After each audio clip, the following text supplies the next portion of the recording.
એક નિયમ છે સાહેબ, પુણ્યના પુંજ વગર ગતિ સંભવ નથી તો પરમાત્મા તરફ.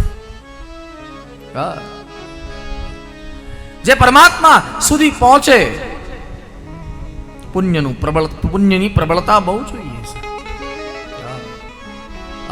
અને થોડી રામાયણના મત પ્રમાણે વાત કરું ને સાહેબ, તો પરમાત્મા તરફ પહોંચેલો વ્યક્તિ પોતાના પાપને ન જોઈ શકે.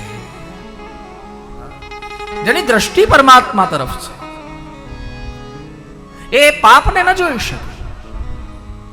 પાપ તો ત્યારે દ્રષ્ટિમાં આવે જ્યારે આપણે પરમાત્માને પીઠ બતાવીએ. બહુ સીધો સાદો દાખલો છે મારા વાલા, કે સૂર્યની સામે જોનારો વ્યક્તિ પોતાના પડછાયાને નહીં જોઈ શકે.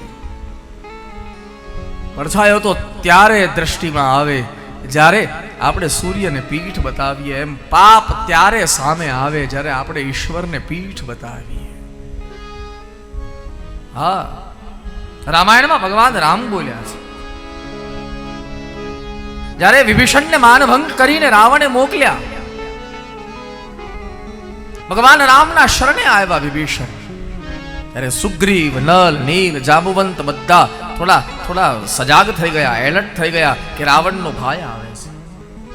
ચહેલ પહેલ થવા લાગી. ભગવાન રામે પૂછ્યું, આ ચહેલ પહેલ શેની છે? બોલે ભાઈ ભગવાન રાવણનો ભાઈ આવે છે. બોલે ભલે ને આવતો, મારો ભગત છે. જાણી ન જાય નિશિચર માયા.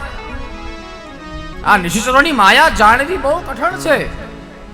કામ રૂપ કેહી કારણ આયા.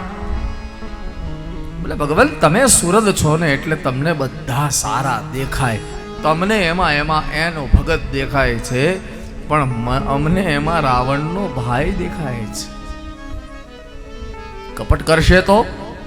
ત્યારે ભગવાન રામે કહ્યું કે ચલો સમજો, કપટ કરવા આવે છે, પણ હે સુગ્રીવ એટલું તો વિચારો કોની સામે આવે છે.